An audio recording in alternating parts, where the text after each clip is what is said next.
our Toronto studios, this is the Muslim News on Muslim Network TV. Assalamu alaikum, I am Ahmed Ramadan. Britain's media regulator, Ofcom, is targeting the country's largest Muslim broadcaster. This and more on today's show. Stay tuned. Meanwhile, the launch of a government-backed national Muslim advocacy group has sparked debate across the United Kingdom. Health Secretary Wes Streeting and Baroness Sayeeda Warsi were among the key attendees at the launch of the British Muslim Network. Many Muslim leaders are questioning the credibility and purpose of the proposed Muslim advocacy group.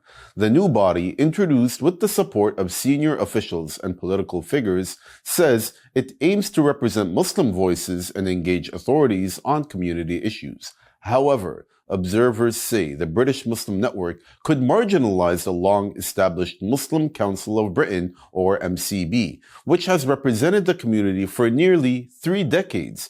The MCB remains boycotted by successive governments.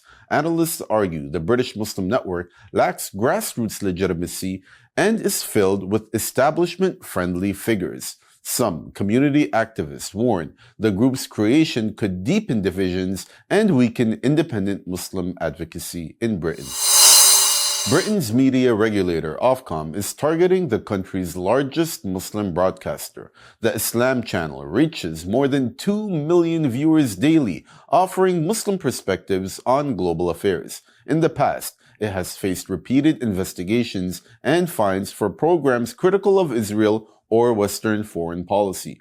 Ofcom says it is assessing complaints against the channel after allegations of promoting extremism and anti-Semitism. The move has sparked anger among Muslim organizations who see it as part of a broader effort to silence Muslim voices. Muslim leaders say Ofcom's allegations are a pretext to curb critical reporting and weaken media platforms that challenge Western narratives on Gaza, Palestine, and Muslim issues. Analysts say this sustained targeting of Muslim media reflects a rising pattern of Islamophobia in Western societies. They warn that faith-based journalism is being criminalized under the guise of countering extremism. The complaint was filed by Oxford-based Taj Hargi, who accused the network of biased coverage. Hargi leads the Oxford Institute for British Islam, or OIBI. The head of India's right-wing Hindu nationalist organization says Muslims and Christians can join the Rashtriya Swayam Sevak Sangh, or RSS, if they absorb their religious identities. Mohan Bhagwat said religious minorities should think of themselves as part of the larger Hindu society. RSS is the ideological parent of Indian Prime Minister Narendra Modi's ruling Bharatiya Janata Party, or BJP. Bhagwat couched the offer, saying the minorities need to treat India as their mother. He added that the organization does not ask about anyone's caste or religion in its daily gatherings, but expects all to come as Hindus.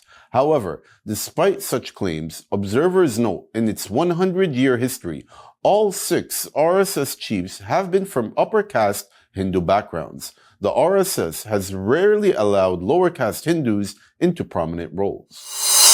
A Pakistani naval ship has anchored in Bangladesh for the first time in more than 5 decades. The warship PNS Safe arrived at Chattogram port Saturday for a 4-day Goodwill visit. The visit marks a rare gesture of normalization between the two countries since Bangladesh's independence from Pakistan in 1971. Officials say the visit aims to strengthen military and diplomatic ties. The Chattagong Naval Region's Chief Staff Officer welcomed the Pakistani crew on arrival. During the stay, the delegation will meet Bangladeshi naval officials and visit historical and military sites. Relations between Bangladesh and Pakistan have warmed since Bangladeshi former Prime Minister Sheikh Hasina was ousted in August. Hasina had long maintained close ties with India while keeping relations with Pakistan at a distance. Mounting pressure from supporters of President Donald Trump's Make America Great Again, or MAGA movement, has forced the BBC chief to resign. Director General Tim Davie And head of news Deborah Turnus resigned following accusations of serious and systematic bias in BBC coverage of Trump, Gaza, and trans rights.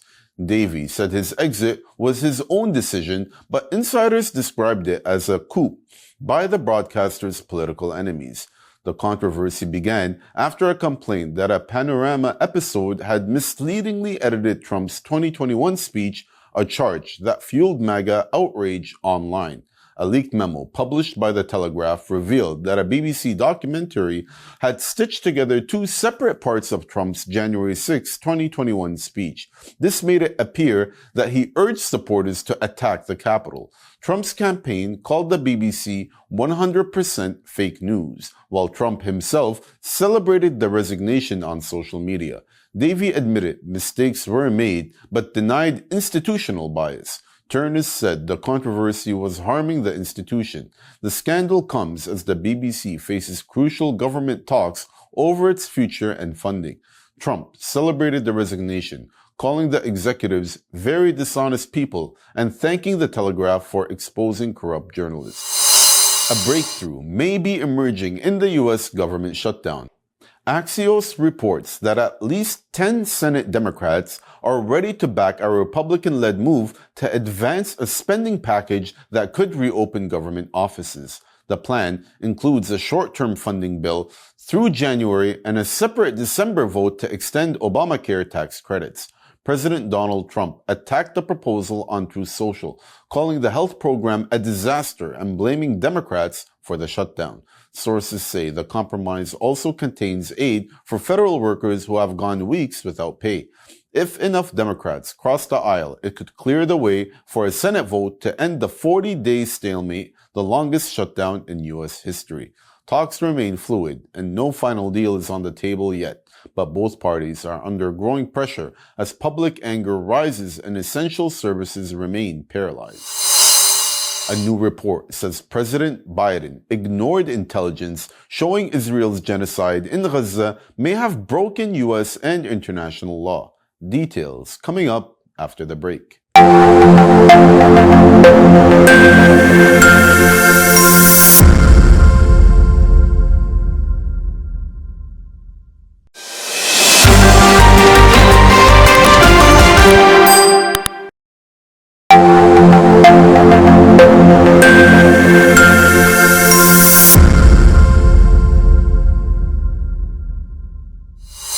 Welcome back. A new report says former President Joe Biden ignored intelligence showing that Israel knew its violence in Gaza may violate U.S. and international law. Huffington Post reports that Biden received classified briefings that included Israel's own assessments about attacks and aid blockades. Despite this, he rejected advice from senior officials to scale back U.S. support. Sources say that intelligence was so serious it prompted an emergency meeting. Officials warned the U.S. could face legal risk if it continued aiding Israel. Then Secretary of State Antony Blinken reportedly raised concerns that Israel's actions amounted to ethnic cleansing. Some State Department and USAID staff argued that continued support could breach U.S. law, but their warnings were ignored. Officials also feared career backlash for questioning support for Israel. Neither Biden nor Blinken commented on the report, and Israel's embassy did not respond. A Palestinian rights group says detainees held at Israel's Gilad camp near Ofer prison are facing catastrophic conditions. The Palestinian Commission of Detainee Affairs said around 120 prisoners are crammed into 12 rooms, living with little food, hygiene, or heat. A lawyer who visited the camp reported prisoners are shackled, blindfolded, and beaten. Some are held in solitary confinement and receive electric shocks. Clothing and blankets are scarce. Inmates change shirts once a week and trousers only when torn. They shower outdoors with cold water and dish soap. Meals often consist of bread and yogurt with tuna or sausages served once a week. Many sleep on the floor without enough blankets as wind and rain enter through barred windows. Israeli authorities have not commented on the findings. Rights groups say more than 10,000 Palestinians are currently held in Israeli prisons, including women and children. Israel has carried out new attacks in Gaza, killing at least 2 Palestinians, including a child. The strikes hit areas east of Khan Yunis and Gaza City. The Israeli army claimed the victims posed an immediate threat. Despite the ceasefire between Israel and Hamas that went into effect October 10, Israel's violence continues. Since the truce began, Israel has killed at least 241 Palestinians and injured more than 600. Israeli forces also continue demolishing homes in Gaza City's Zaytun neighborhood. The health ministry says 15 Palestinian prisoners' bodies were returned by Israel, but only 91 of the 315 bodies handed over so far have been identified. Many show signs of torture. Authorities have buried 38 unidentified victims. Israeli attacks have also hit parts of the occupied West Bank. Meanwhile, President Donald Trump's son-in-law and businessman Jared Kushner met Israeli Prime Minister Benjamin Netanyahu in Tel Aviv to discuss progress in the ceasefire. Israel's genocide in Gaza has killed at least 68,875 Palestinians and wounded 170,679 since October 2023. Tensions between Israel and Iran are rising again. The New York Times reports another war between the two countries is only a matter of time.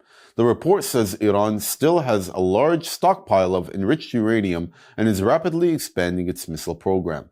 Experts believe Israel's attack on Iran in June caused less damage to the country's nuclear sites than previously thought.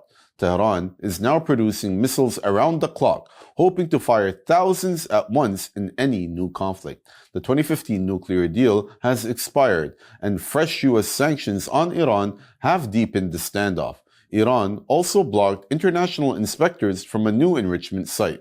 Iran cites recent strikes as the reason for blocking and is demanding guarantees it won't be attacked before access is granted. Iran's supreme leader Ayatollah Ali Khamenei dismissed U.S. cooperation offers, accusing Washington of backing what he called the Zionist regime. Analysts say both nations are preparing for another showdown, though no immediate fighting is expected.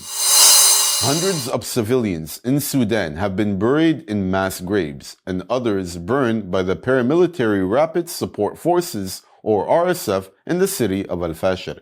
The Sudan Doctors Network said the RSF has collected bodies from the streets and neighborhoods, burying some and burning others to hide evidence of crimes against civilians.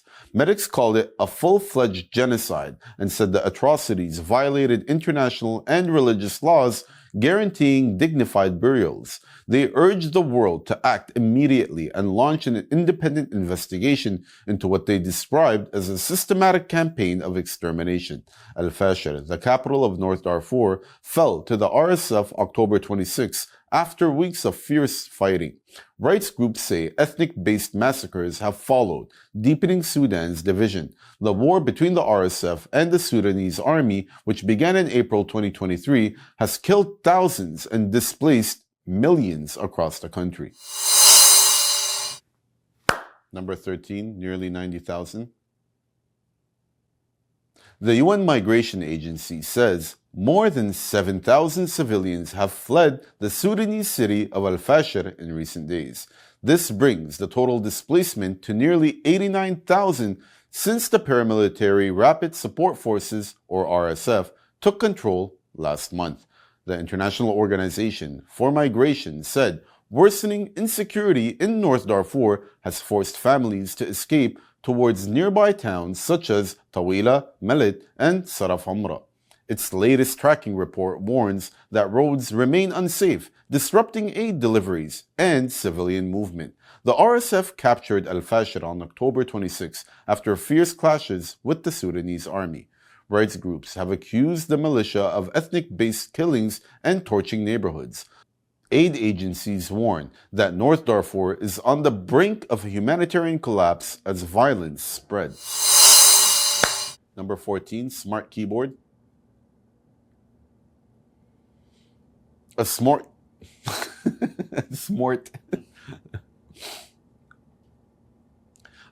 keyboard designed to help people with Parkinson's disease type with ease. I paused too long there. The whole sentence threw me off. A smart keyboard designed to help people with Parkinson's disease type with ease has won the 2025 James Dyson Global Award in an international design competition. The invention, called OnCue, was created by Italian designer Alessandra Galli at Delft University of Technology in the Netherlands. It is the first assistive keyboard that combines light and vibration cues to manage tremors, slow movement, and hand freezing. The device uses haptic feedback to steady hand rhythm and an AI lighting system that predicts and highlights the next key to press. Its split, ergonomic design helps reduce strain and accidental presses. UK-based industrial designer James Dyson, whose foundation supports the award's work, praised the project as a clever and empowering solution that keeps users connected and independent. Galli said the $40,000 prize will be used to refine the device and expand testing with Parkinson's groups to bring it to its patients worldwide. That's all from our Toronto studios. Thank you for watching Muslim News. We're a community channel dedicated to bringing you stories you can trust. Please like, share, and subscribe to our content. You can also comment to let us know what you think of our coverage. You can donate now by visiting muslimnetwork.tv/donate. For more content, keep watching Muslim Network TV. Salam.